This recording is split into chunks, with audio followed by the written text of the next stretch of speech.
Hello student, আমরা পড়ছিলাম class 11-এর রাসায়নিক তাপগতিবিদ্যা, যেখানে আমরা আগের ক্লাসে বিক্রিয়া এনথালপির উপর বিভিন্ন প্রভাবকারী বিষয় সম্পর্কে আলোচনা করেছি। আজকে আমরা পড়ব স্ট্যান্ডার্ড স্টেট এবং স্ট্যান্ডার্ড রিয়াকশন এনথালপি, মানে কোনো একটা পদার্থের প্রমাণ অবস্থা এবং প্রমাণ বিক্রিয়া এনথালপি বলতে আমরা কি বুঝি সেটা নিয়ে আমরা একটু আলোচনা করব। সবার প্রথমে বলি, দেখো প্রমাণ অবস্থা বলতে একটা জিনিস দেখো, আমরা যে আগের দিন বলেছিলাম যে এনথ্যালপিটা কোন কোন বিষয়ের উপর ডিপেন্ড করে। তো কোনো একটা রাসায়নিক বিক্রিয়ায় যদি এনথ্যালপির পরিবর্তনের মান আমরা গণনা করতে চাই, মানে ডেল্টা এইচ এর মান, তো সেইখানে সেই ডেল্টা এইচ এর মানটা উষ্ণতা, চাপ, বিক্রিয়ায় অংশগ্রহণকারী বিভিন্ন বিক্রিয়ক, বিক্রিয়া পদার্থের যে ভৌত অবস্থা, এদের উপর ডিপেন্ড করছিল। এটা কিন্তু আমরা আগের দিন বলেছিলাম, ঠিক আছে। সেই জন্য কি হয়, বিভিন্ন বিক্রিয়ায় এনথালপির পরিবর্তনের মান, মানে যেটা ডেল্টা এইচ এর কথা বলেছিলাম, সেটা বার করার জন্য একটা প্রমাণ অবস্থা নির্ণয় করে নেওয়া হয়। যেমন ধরো দেখাচ্ছে কেউ মুর্শিদাবাদ আছে, কেউ দেখাচ্ছে নর্থ চব্বিশ পরগনা আছে, কেউ তো বীরভূমে আছে। তো এখানে দেখাচ্ছে কোনো একটা মৌলের যা বিক্রিয়া এনথালপি বার হচ্ছে, দেখাচ্ছে অন্য জায়গায় তার এনথালপি মান অন্য বার হচ্ছে, কারণ যেহেতু সেখানকার প্রেশার, টেম্পারেচার হয়তো আলাদা হতে পারে, ঠিক আছে। এই মানে এই গন্ডগোল যাতে না হয়, বা এই ভ্রান্তি বা এই ভুল যাতে না হয়, তার জন্য কি করেছেন বিজ্ঞানীরা, একটা স্ট্যান্ডার্ড স্টেট ফিক্স করে দিয়েছেন। এবং যখন কোনো একটা মৌলের প্রমাণ এনথ্যালপি বা প্রমাণ বিক্রিয়া এনথ্যালপির মান বলবেন, তোমাদেরকে বুঝে নিতে হবে যে সেটা প্রমাণ অবস্থায় তার বিক্রিয়া এনথ্যালপির মান তত, ঠিক আছে। তবে একটা এক্সাম্পল সহ বলছি। প্রমাণ অবস্থা মানে টেম্পারেচারটাকে জেনারেলি, ঠিক আছে, কি বললাম, টেম্পারেচারটাকে সাধারণত 25 ডিগ্রি সেন্টিগ্রেড বা 298 কেলভিন ধরা হয়, ঠিক আছে। আর প্রেশারটাকে 1 অ্যাটমসফিয়ার, ঠিক আছে, এটা ধরে নেওয়া হয়। এটাই হচ্ছে কোনো একটা পদার্থের স্ট্যান্ডার্ড স্টেট। কিন্তু এখানে একটা জিনিস মনে রাখবে, বললাম টেম্পারেচার যে কথাটা বললাম, এই টেম্পারেচারটা সবসময় 25 ডিগ্রি সেন্টিগ্রেড নাও হতে পারে। তার কারণ দেখো, 99% কেস 25 ডিগ্রি সেন্টিগ্রেড বা 298 কেলভিন, 99%। 1% কেস এমন থাকে যেখানে এই 298 কেলভিনে হয়তো সেই বিক্রিয়াটা হচ্ছে না, ঠিক আছে। সেক্ষেত্রে আমাদেরকে তখন টেম্পারেচারটা ভেরিয়েশন করবে। কিন্তু জেনারেলি যদি কোনো টেম্পারেচার উল্লেখ করে না দেয়, যদি উষ্ণতা উল্লেখ না থাকে, তাহলে আমরা টেম্পারেচারটাকে 298 কেলভিন বুঝে নেব, ঠিক আছে। আমরা 298 কেলভিনই ধরবো। বোঝা গেল আমি কি বললাম? তাহলে কি বললাম বোঝা গেল? যদি উষ্ণতার উল্লেখ না থাকে তাহলে আমরা 25 ডিগ্রি সেন্টিগ্রেড বা 298 কেলভিনটাকে ধরে নেব। তাহলে তোমাদের কাছে যদি বলে যে প্রমাণ অবস্থা বলতে কি বোঝো, তা তোমরা বলবে যে নির্দিষ্ট উষ্ণতায়, সেই নির্দিষ্ট উষ্ণতা যদি উল্লেখ না থাকে তাহলে 298 কেলভিন, বা যদি কোনো টেম্পারেচার দিয়ে দেয় তাহলে সেই টেম্পারেচার। তো সেই জন্য তোমরা টেম্পারেচারটা উল্লেখ করবে না, তোমরা বলবে যে একটা নির্দিষ্ট উষ্ণতায় কোনো পদার্থের প্রমাণ অবস্থা বলতে 1 atm প্রেশার। এই যে প্রেশারটা, এটা কিন্তু ফিক্সড, এটা কিন্তু তোমার প্রমাণ অবস্থা একদম উল্লেখ করাই থাকে, ঠিক আছে। এটা কিন্তু ফিক্সড, অলওয়েজ 1 atm, ঠিক আছে। 1 atm চাপে পদার্থটি সবচেয়ে বিশুদ্ধ স্থায়ী অবস্থাকে বোঝায়, ঠিক আছে। মানে এই অবস্থায়, এই প্রমাণ কন্ডিশনে সবচেয়ে স্টেবল স্টেট কোন একটা পদার্থের, সেটাকেই বলা হয় ওই পদার্থের প্রমাণ অবস্থা, ঠিক আছে। এবার আমরা দেখব যে প্রমাণ বিক্রিয়া এনথালপিটা কি। তাহলে এই প্রমাণ অবস্থায় কোনো একটা রাসায়নিক বিক্রিয়ার বিক্রিয়কগুলি বিক্রিয়ার সমতাযুক্ত সমীকরণে, সাপোজ ধরো এরকম ধরো লেখা আছে A+B C+D হলো, তাহলে এক্স আর এখান থেকে আমরা ওয়াই, মানে এক্স মোল এ 1 মোল বি এর সঙ্গে রিয়াকশন করে ওয়াই মোল সি আর 1 মোল ডি উৎপন্ন করলো, ঠিক আছে। ধরো এই বিক্রিয়াটার ক্ষেত্রে এটা যদি প্রমাণ অবস্থায় ঘটে, প্রমাণ অবস্থায় মানে যেহেতু টেম্পারেচার বলে দিচ্ছে না, তাহলে আমরা এটাকে বলবো যে 25 ডিগ্রি সেন্টিগ্রেড উষ্ণতায় এবং 1 atm প্রেসারে। ঠিক আছে, আমরা এখানে প্রমাণ অবস্থা বলতে 25 ডিগ্রি সেন্টিগ্রেড টেম্পারেচার আর 1 atm প্রেসার ধরে নিচ্ছি। ঠিক আছে, তাহলে প্রমাণ অবস্থায় কোনো একটা রাসায়নিক বিক্রিয়ায় বিক্রিয়কগুলির, ধরো এই যে বিক্রিয়কগুলো আছে এ আর বি, এই বিক্রিয়কগুলির সমতাযুক্ত সমীকরণে নির্দেশিত যে মোল সংখ্যা, এটা হচ্ছে মোল সংখ্যা এক্স মোলে, তা ওই মোল সংখ্যা অনুযায়ী সম্পূর্ণরূপে বিক্রিয়া করে বিক্রিয়াজাত যদি পদার্থ উৎপন্ন করে, দেখো এই বিক্রিয়কগুলো তো অবশ্যই তোমার প্রমাণ অবস্থায় থাকবে, মানে 25 degree centigrade temperature 1 atm pressure, আর এই যে বিক্রিয়াজাত পদার্থগুলো উৎপন্ন হচ্ছে এরাও কিন্তু ওই প্রমাণ অবস্থায় থাকবে। বোঝা গেল? দুটোকেই, মানে বিক্রিয়ক এবং বিক্রিয়াজাত এই দুটো পদার্থকেই কিন্তু তোমার প্রমাণ অবস্থায় থাকতে হবে। ঠিক আছে, তাহলে যে পরিমাণে যে এনথালপির পরিবর্তন ঘটবে ওই উষ্ণতায় বিক্রিয়াটির প্রমাণ বিক্রিয়া এনথালপি বলবো। ঠিক আছে, যেহেতু এখানে 25 ডিগ্রি সেন্টিগ্রেড বলে দিচ্ছে, তাহলে ওই 25 ডিগ্রি সেন্টিগ্রেড উষ্ণতায় এই বিক্রিয়াতে যে এনথালপির পরিবর্তন ঘটলো সেটা হচ্ছে প্রমাণ বিক্রিয়া এনথালপি। বুঝে গেল? দেখো আমি এটাকে আরো একটা ভালো এক্সাম্পলের সাথে বলছি, এটা মুছে দিলাম। ঠিক আছে, সাপোজ ধরো কোনো একটা রিয়াকশন, ঠিক আছে, প্রমাণ অবস্থাতে ঘটছে, সাপোজ ধরো H2 আর O2 এই দুটো বিক্রিয়া করে H2 উৎপন্ন করছে। ঠিক আছে, তো H2 প্লাস O2, তাহলে এখানে আমি যদি হাফ নিয়ে নিই তাহলে দেখো ব্যালেন্স হয়ে যাচ্ছে। ঠিক আছে, এটা হচ্ছে সমতাযুক্ত সমীকরণ, কারণ সংজ্ঞাতে বলাই হয়েছিল যে সমতাযুক্ত সমীকরণ, এবং এই রিয়াকশনটা ঘটছে 298 কেলভিন টেম্পারেচার আর 1 atm প্রেসারে।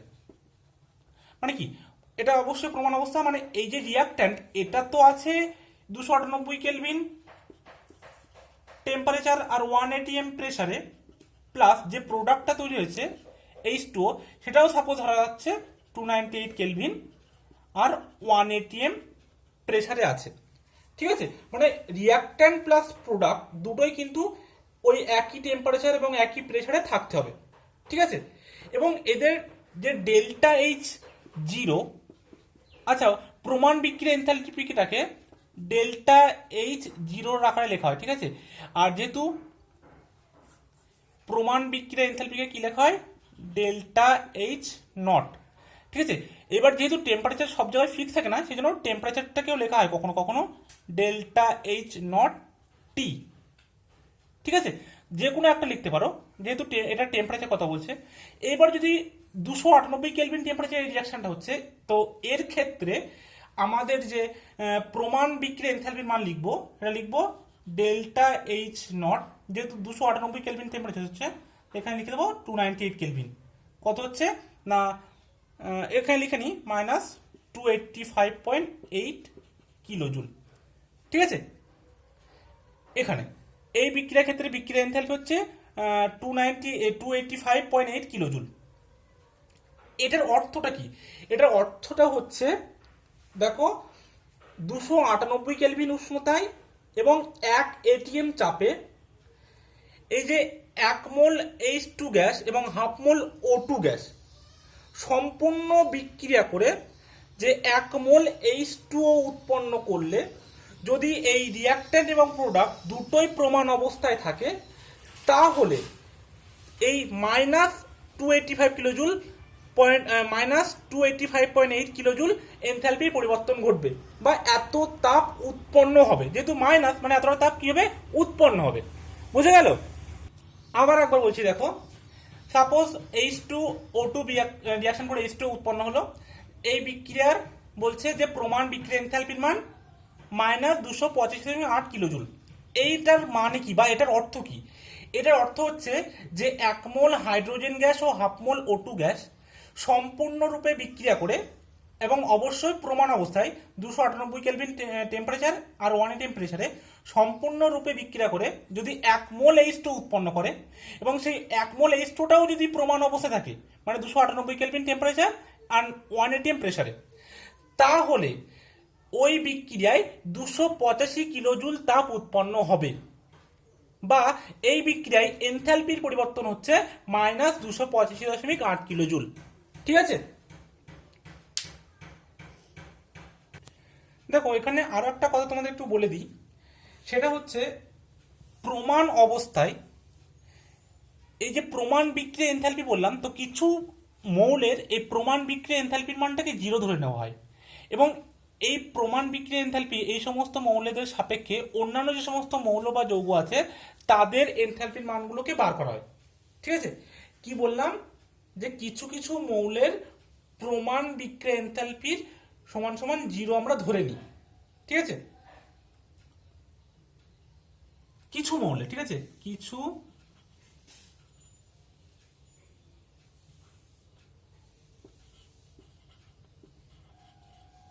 মৌলের প্রমাণ বিক্রিয়া এনথালপি, ঠিক আছে, এটাকে আমরা কি লিখি ডেল্টা এইচ 0, এর মানটা ধরে নিচ্ছি আমরা 0। ঠিক আছে, কোন অবস্থায় না প্রমাণ অবস্থায়, ঠিক আছে, মানে 25 ডিগ্রি সেন্টিগ্রেড টেম্পারেচার আর 1 atm প্রেসারে। এখানে কিন্তু টেম্পারেচার আমরা বলেই দিলাম 25 ডিগ্রি সেন্টিগ্রেড বা 298 কেলভিন এবং প্রেসারটা 1 atm। এই অবস্থাতে আমরা কিছু কিছু মৌলের ডেল্টা এইচ 0 মান মানে প্রমাণ বিক্রিয়া এনথালপির মানটা আমরা ধরে নিই 0। এবার কোন মৌল, কিছু মৌল বলতে কোন মৌল, যে মৌলগুলো প্রকৃতিতে প্রমাণ অবস্থায় সব থেকে স্থায়ী রূপে প্রকৃতিতে পাওয়া যায়, যাদেরকে আমাদেরকে তৈরি করতে হয় না। ঠিক আছে, মানে যাদের প্রকৃতিতে মুক্ত অবস্থাতেই ওই আকারেই পাওয়া যায়। ঠিক আছে, কিছু এক্সাম্পল দিলে বুঝতে পারবে। যেমন ধরো সাপোজ হাইড্রোজেন, হাইড্রোজেনের যে প্রমাণ এনথালপি এর মান কত 0, কারণ কি হাইড্রোজেনটাকে আমরা প্রকৃতিতে এই অবস্থাতেই পাই, এটাকে আমাদের বানাতে হয় না আলাদা করে। ঠিক আছে, প্রকৃতিতে এইরকম অবস্থাতে আমরা পাই। বা ধরো হাইড্রোজেন, অক্সিজেন, ক্লোরিন, ব্রোমিন, ঠিক আছে, এগুলোকে কিন্তু আমরা প্রকৃতিতে এই অবস্থাতেই পাই। তো প্রকৃতিতে মুক্ত অবস্থায় যাদেরকে আমরা মানে এদের সব থেকে বিশুদ্ধ এবং স্টেবল স্টেট, হ্যাঁ এটা একটু বলে দেখি, স্টেবল স্টেট সব থেকে সুস্থিত অবস্থা এদের।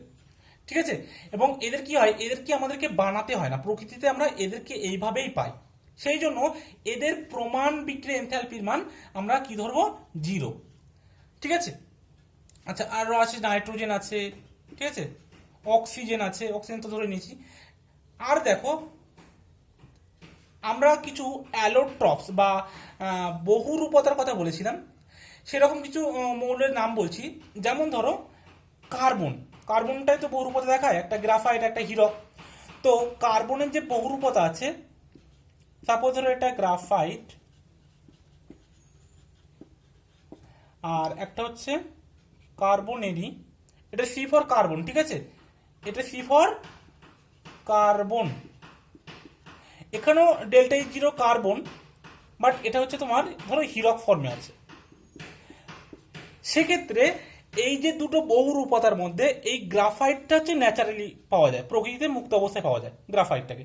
ঠিক আছে, তাই জন্য এর মানটা 0। কিন্তু হীরক, হীরকটাকে প্রকৃতিতে এই অবস্থায় আমরা পাই না। ঠিক আছে, একে তৈরি করতে হয় বা একে তৈরি হতে সময় লাগে, সেই জন্য এর যে প্রমাণ বিক্রিয়া এনথালপির মান কিন্তু 0 নয়, নট ইজিক্যাল টু 0। ঠিক আছে, বা তোমরা আরো হয়তো শুনে রাখবে ফসফরাস, আমরা ফসফরাস কি দেখি, লাল ফসফরাস, সাদা ফসফরাস।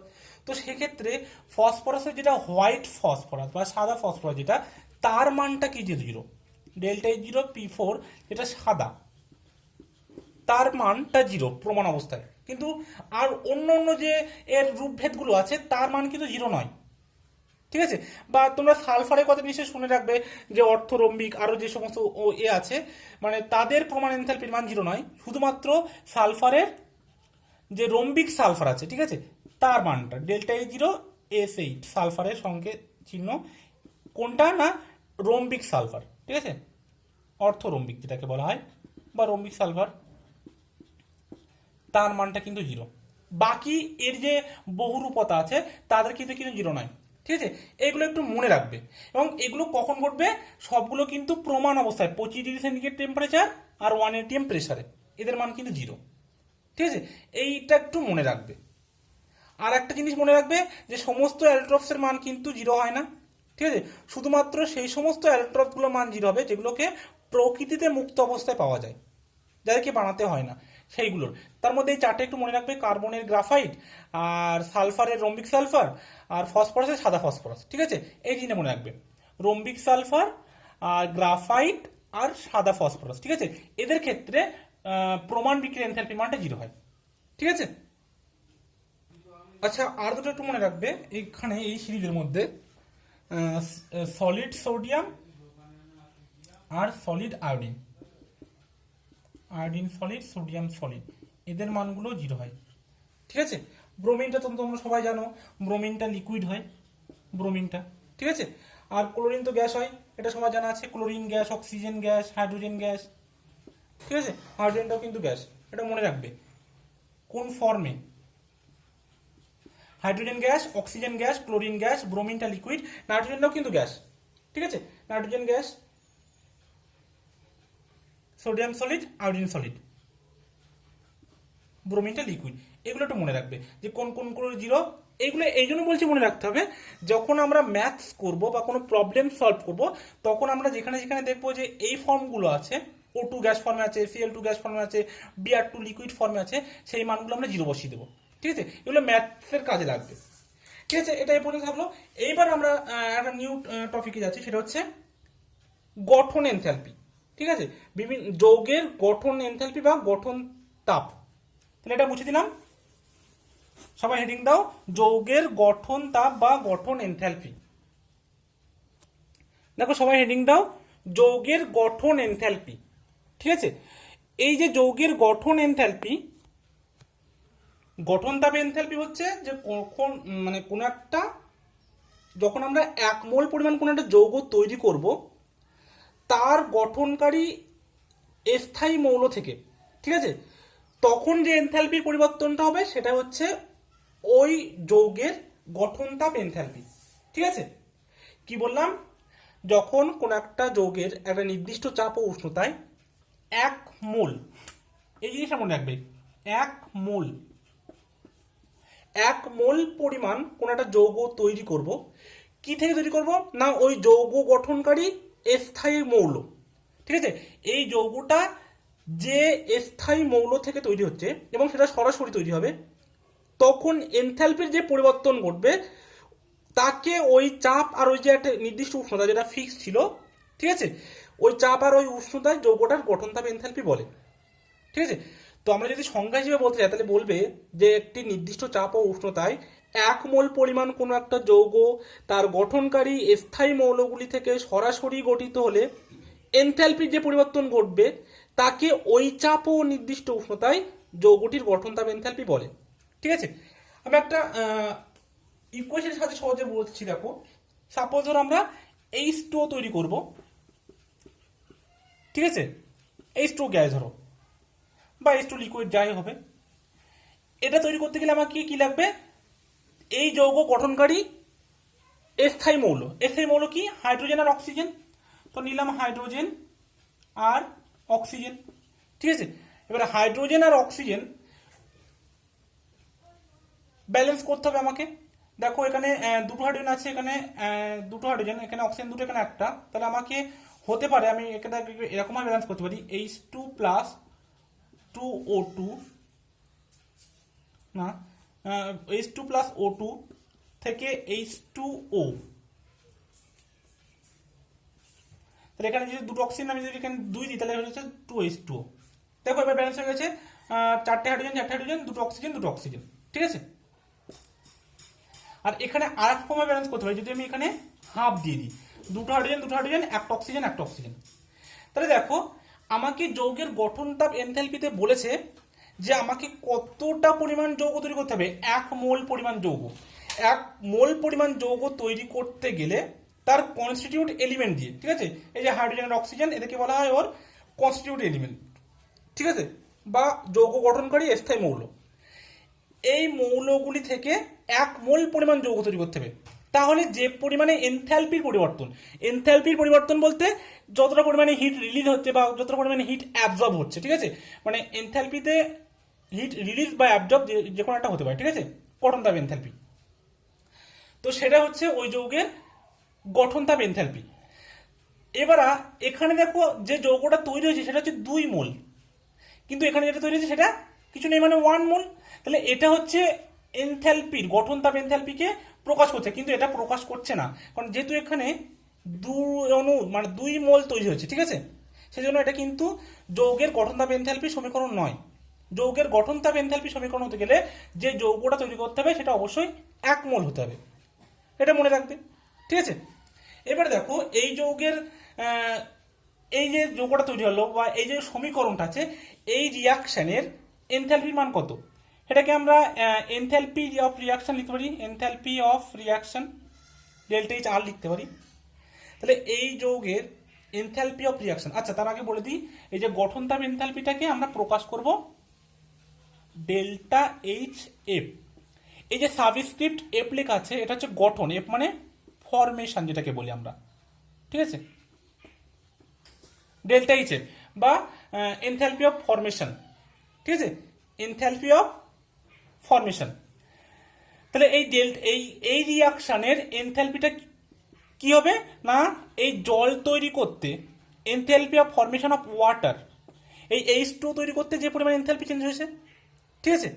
এবার আমরা আবার কি জানি দেখো, তোমাদের নিশ্চয়ই মনে আছে যে ডেল্টা এইচটা আমরা লিখেছিলাম প্রোডাক্ট, এনথ্যালপি অফ প্রোডাক্ট আর এনথ্যালপি অফ রিয়াক্ট্যান্ট, তাই তো। এইবার দেখো কেমন ভাবে কাজে লাগবে। এই যে ডেল্টা এইচটা আছে এটা যদি এবার আমরা প্রমাণ অবস্থায় করি, ঠিক আছে, প্রমাণ অবস্থায় এনথ্যালপিটাকে আমরা কি ভাবে লিখি দেখো, প্রমাণ অবস্থায় আমরা এনথ্যালপিটাকে লিখি ডেল্টা এইচ নট আকারে, তাই তো। এবার ডেল্টা এইচ নট, যেহেতু ফরমেশন লিখছি আমরা ওয়াটারের, তাহলে delta H not of formation লিখবো, ঠিক আছে। তাহলে এই যে প্রোডাক্টটা কি H2O লিখলাম, enthalpy of H2O minus enthalpy of reactant. দেখো রিয়াক্ট্যান্টে কি আছে, O2 আছে, হাইড্রোজেন আছে, ঠিক আছে। আচ্ছা এগুলো গ্যাস লিখবে অবশ্যই এখানে প্রত্যেকটাতে কোনটা কোন ফর্মে আছে। তো দেখো এক্ষেত্রে এই যে অক্সিজেন গ্যাস আর এই হাইড্রোজেন গ্যাস, তোমরা যদি মনে করে রাখো এই যে প্রমাণ অবস্থায় এই হাইড্রোজেন আর অক্সিজেনের এনথ্যালপির মান 0 ছিল, কারণ এটা প্রকৃতিতে এদেরকে এই অবস্থাতে পাওয়া যায়, ঠিক আছে, এই জন্য এদের মান 0। তাহলে দেখো এনথ্যালপি অফ ফরমেশন স্ট্যান্ডার্ড অবস্থায় আর স্ট্যান্ডার্ড অবস্থায় ওদের এমনি এনথ্যালপি সমান হয়ে যাবে। তাহলে আমরা কি বলতে পারি, তাহলে আমরা বলতে পারি যে এই যে enthalpy of formation of water is equal to enthalpy of water, ঠিক আছে, স্ট্যান্ডার্ড স্টেট অবস্থায়, প্রমাণ অবস্থায়। তো প্রমাণ অবস্থায় যে কোনো একটা যৌগের মানে এনথ্যালপি সেই যৌগের ফরমেশনের সমান হবে, ঠিক আছে, এটাই বলা যায়। আর এনথ্যালপি অফ ফরমেশন বা এই যে গঠন তাপ এনথ্যালপি ডেল্টা এইচ এফ এর মানটা নেগেটিভ পজিটিভ দুটোই কিন্তু হতে পারে।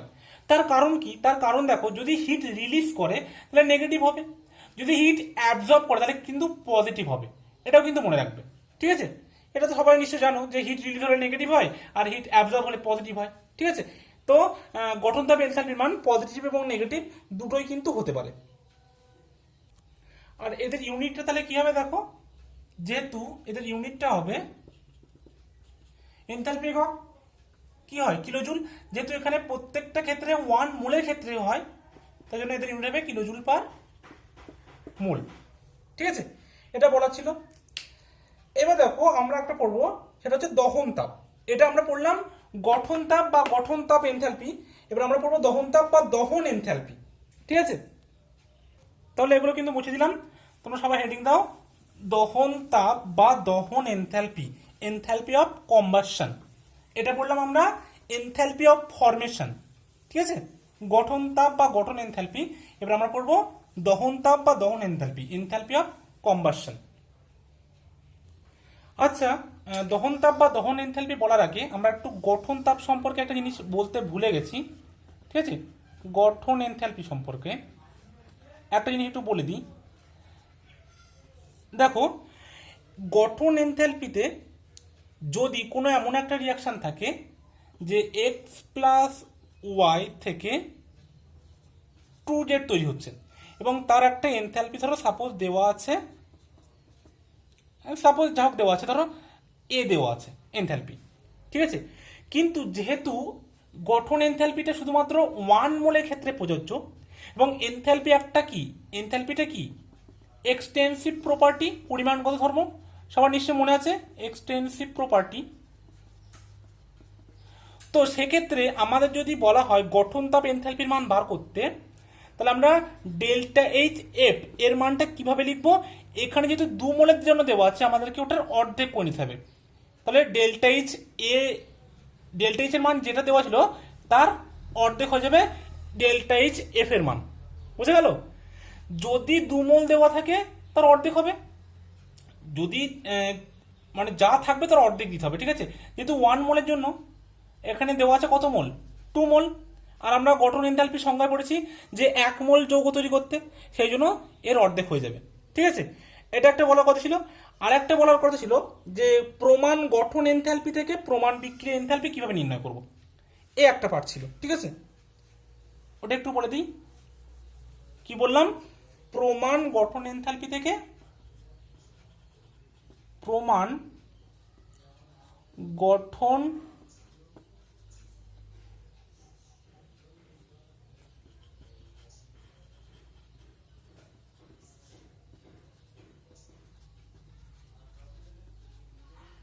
এনথ্যালপি থেকে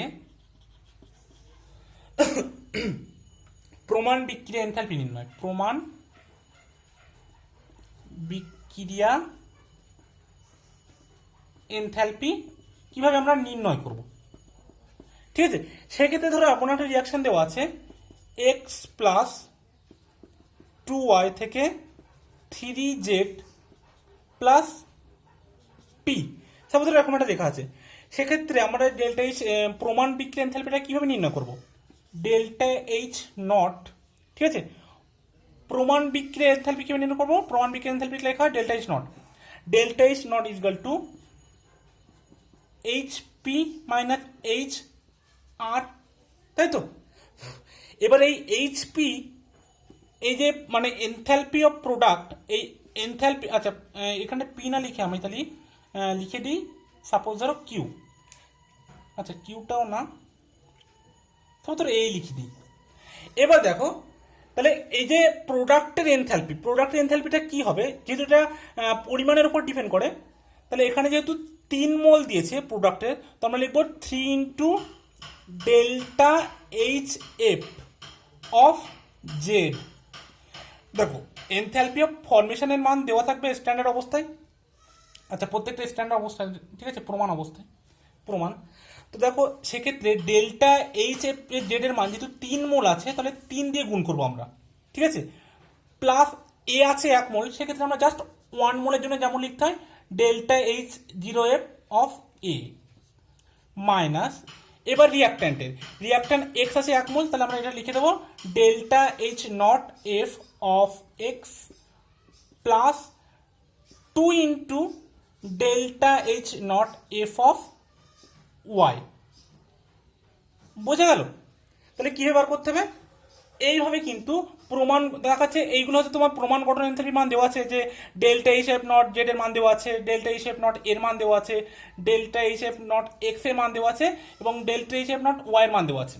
দিয়ে তোমাকে বললো শুধু ডেল্টা এইচ নট, এই বিক্রিয়ার জন্য ডেল্টা এইচ নট এর মানটা বার করো, তাহলে নিশ্চয়ই এখান থেকে বার করতে পারবে, ঠিক আছে।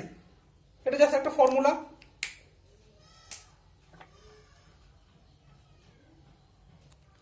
তাহলে বোঝা গেল, তাহলে এটা মুছে দিলাম। এবার আমরা আসছি দহন তাপ বা দহন এনথ্যালপিতে। দেখো দহন তাপ বা দহন এনথ্যালপি বলতে একটা নির্দিষ্ট উষ্ণতা ও একটা নির্দিষ্ট চাপে 1 মোল কোন একটা পদার্থকে যদি আমরা বায়ুতে পোড়াই বা অতিরিক্ত অক্সিজেনের উপরে সম্পূর্ণভাবে দহন করি, তাহলে যে পরিমাণে এনথ্যালপি পরিবর্তন ঘটে তাকে ওই নির্দিষ্ট উষ্ণতা ও চাপে পদার্থটি দহন তাপ বা দহন এনথ্যালপি বলে। এবং দহন এনথ্যালপিটাকে আমরা delta H C for combustion, ঠিক আছে, এই চিহ্ন দ্বারা প্রকাশ করি।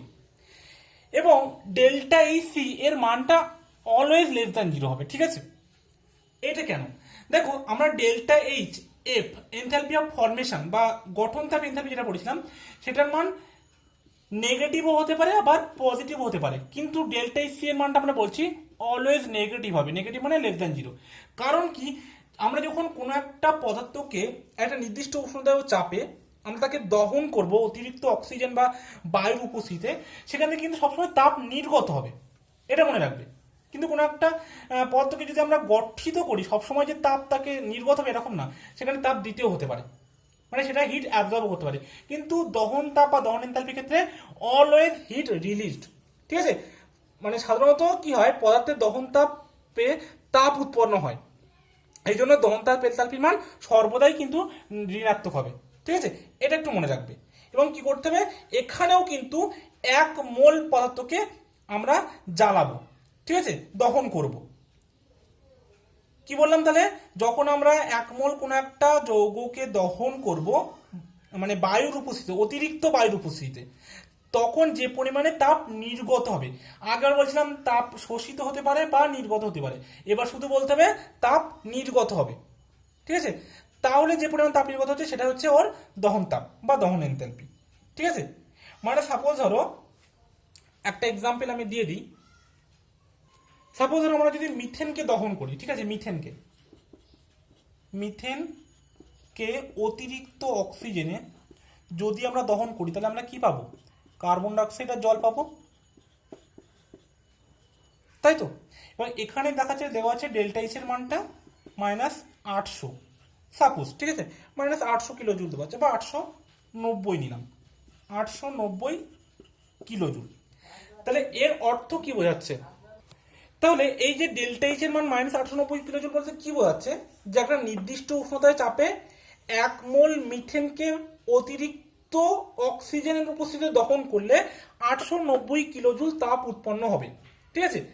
এবারে এটাকে যদি আমরা স্ট্যান্ডার্ড স্টেট অবস্থা করি, ঠিক আছে, স্ট্যান্ডার্ড স্টেট মানে প্রমাণ অবস্থা যদি করি, প্রমাণ অবস্থা যদি করি, মানে তখন কি, তখন আমরা বলবো না যে নির্দিষ্ট উষ্ণতা নির্দিষ্ট চাপ, তখন আমরা সেখানে নির্দিষ্ট উষ্ণতা মানে 25°C বা 298 কেলভিন টেম্পারেচার ফিক্সড আর 1 atm প্রেসার ফিক্সড, ঠিক আছে। আর সেক্ষেত্রে ডেল্টা এইচ নট লিখবো, আচ্ছা এটাকে ডেল্টা এইচ সি লেখা উচিত ছিল, ডেল্টা এইচ নট সি লিখবো, ঠিক আছে। মানে এখানে আমরা কি বলবো, তখন আমরা বলবো যে 25°C উষ্ণতা ও 1 atm চাপে 1 মোল CH4 কে অতিরিক্ত অক্সিজেনে সম্পূর্ণরূপে দহন করলে 890 কিলো জুল তাপ উৎপন্ন হবে, ঠিক আছে। এটাই ছিল দহন এনথালপি আর প্রমাণ দহন এনথালপি, ঠিক আছে। প্রমাণ মানে জাস্ট আমরা টেম্পারেচার প্রেসারটা ফিক্স করে দেবো, বুঝে গেল।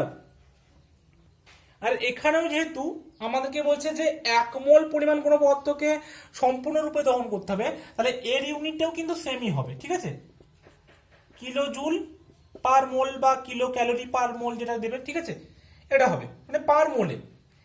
এবার আমরা যেটা পড়বো সেটা হচ্ছে দহন এনথালপির মানের জ্বালানির উৎকর্ষ বা যে কোনো জিনিসের ক্যালোরি মান কিভাবে নির্ণয় করতে হয়, ঠিক আছে, ক্যালোরি মান। তো সবাই হেডিং দাও ক্যালোরি মান। তাহলে আমরা এটা মুছে দিলাম। এই যে দহন তাপ পড়লাম বা দহন এনথালপি, এটাকেই প্রয়োগ করে আমরা কোনো একটা খাদ্যদ্রব্যের ক্যালোরি মান বা কোনো একটা জ্বালানির ক্যালোরি মান বার করতে পারি, যেটাকে আমরা ক্যালোরিফিক ভ্যালু বলি, ঠিক আছে। তো সবাই হেডিং দাও ক্যালোরিফিক ভ্যালু বা ক্যালোরি মান, ঠিক আছে।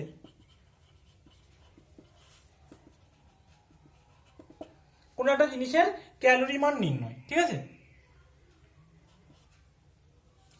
দেখো ক্যালোরি মান কিভাবে নির্ণয়, মানে ক্যালোরি মান জিনিসটা অ্যাকচুয়ালি কি, এটা দেখো মানে কোনো একটা জ্বালানি বলো বা কোনো একটা খাদ্য বলো, সেটা কত ভালো কিসের হিসেবে না শক্তির হিসাবে, মানে সে কত বেশি শক্তি আমরা সেখান থেকে পাই, কত বেশি শক্তি দেবে, ঠিক আছে, তার উপর ডিপেন্ড করবে যে সেটা কতটা ভালো জ্বালানি বা কতটা ভালো খাদ্য, ঠিক আছে। মানে কোন খাদ্য বা কোন খাদ্যটা বেশি উৎকৃষ্ট বা বেশি আমাদেরকে উপকার, মানে কি বলবো, কতটা পরিমাণ বেশি এনার্জি দেবে, সেটা হচ্ছে ক্যালোরি মান। সাপোজ ধরো কোনো একটা জিনিসেরই, ধরো কোনো একটা খাদ্য বলো বা কোনো একটা মিথেন বলো, মিথেনে নিয়ে নিই যে কোনো যে উদাহরণটা আমরা এখন করলাম, একটা মিথেনের আর একটা বিউটেন। ঠিক আছে, এদের দুজনের সাপোজ ধরো মিথেনের 890 ছিল, -890 ছিল কিলোজুল পার মোল। আর বিউটেনের সাপোজ ধরো আমরা একটা নিয়ার অ্যাবাউট মান নিতে পারি, সাপোজ 3000 ধরো কিলোজুল পার মোল। তাহলে আমাকে বার করতে হবে এদের ক্যালোরি মান কত, ক্যালোরি মান কত। ঠিক আছে, এবার ক্যালোরি মানটা কিভাবে নির্ণয় করতে হয়, কোনো একটা জিনিসের যে দহন তাপ, আমরা এটা কি বলছি, দহন তাপেরই একটা প্রয়োগ কিন্তু। ঠিক আছে, কি বলছি আমরা, এটা দহন তাপের একটা প্রয়োগ বলতে পারো তোমরা। ঠিক আছে, দহন তাপের প্রয়োগ। ঠিক আছে, এই যে দহন তাপের প্রয়োগ থেকে আমরা কোনো জিনিসের ক্যালোরি মান বার করব, যার ক্যালোরি মান যত বেশি সেই জিনিসটা তত বেশি উৎকৃষ্ট মানের, মানে তার থেকে আমরা তত বেশি বেশি এনার্জি পাবো। এবার দেখো আমরা যদি দেখি এমনি নর্মালি এই মিথেন আর বিউটেনের মধ্যে কার ক্যালোরি মান বেশি, অবশ্যই বিউটেনের মান বেশি, -3000। কিন্তু না, আমাদের কি জানতে হবে যে ক্যালোরি মানটা কি জিনিস। আমরা যদি জ্বালানির ক্ষেত্রে বলি তাহলে আমরা বলবো সেখানে যে প্রতি গ্রাম বা 1 গ্রাম জ্বালানির দহনে যে পরিমাণে তাপ উৎপন্ন হবে তাকে ওই জ্বালানির ক্যালোরি মান বলবো। এবার যদি কোনো খাদ্যের ক্ষেত্রে বলি তাহলে প্রতি গ্রাম বা 1 গ্রাম খাদ্যের দহনে বা খাদ্যটার জারণে যে পরিমাণ তাপ উৎপন্ন হবে, মানে পার গ্রাম। ঠিক আছে, পার গ্রামে।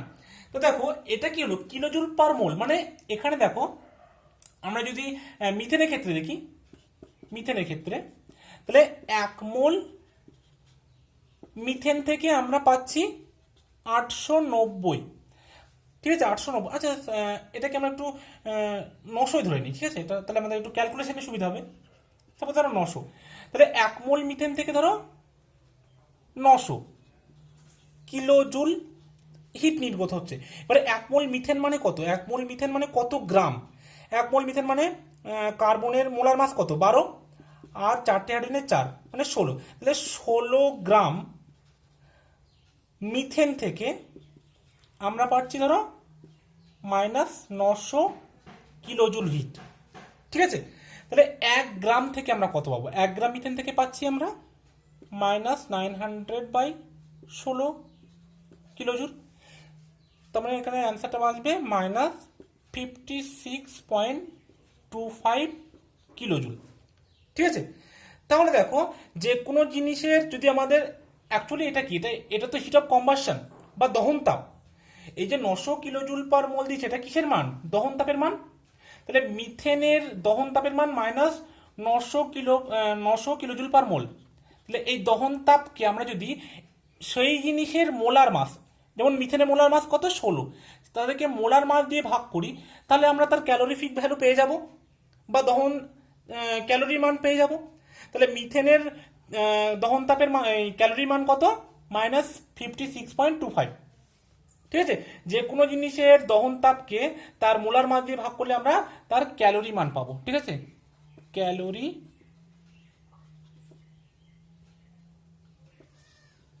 মান, বুঝে গেল।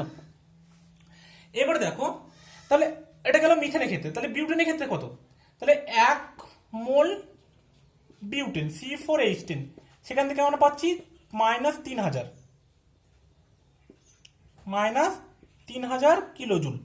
তাহলে 1 মোল মানে এর ক্ষেত্রে কত গ্রাম, দেখো বিউটেনের মোলার মাস কত, 4 × 12 প্লাস 1 × 10 মানে 48 আর 10 58, মানে 58 গ্রাম বিউটেন C4H10 থেকে আমরা পাচ্ছি -3000 কিলোজুল হিট। তাহলে 1 গ্রাম থেকে কত পাবো, 1 গ্রাম বিউটেন থেকে পাবো -3000/58 কিলোজুল। বুঝে গেল। তার মানে এখান থেকে অ্যান্সারটা আসবে আমাদের -51.72 কিলোজুল। তাহলে দেখো একটা এসে -56.25, একটা এসে -51, -51.72 কিলোজুল। তাহলে দেখো কার ক্যালোরিফিক মান বেশি, তাহলে এর অবশ্যই মিথেনের বেশি। আপাতত মনে হচ্ছিল আমাদের বিউটেনের বেশি, কারণ -3000। ঠিক আছে, কিন্তু দেখো যেহেতু ক্যালোরি মানটা পার গ্রামে, তো 1 গ্রামের ক্ষেত্রে কিন্তু অবশ্যই মিথেনে বেশি হচ্ছে। ঠিক আছে, তো এইভাবে কিন্তু আমরা ক্যালোরি মান কিন্তু বার করতে পারি। তাহলে আজকে এই পর্যন্ত থাকলো। ভিডিওটা অলরেডি অনেক লেন্থি হয়ে গেছে, তো থ্যাংক ইউ সো মাচ। আজকের জন্য এই পর্যন্ত। All the best.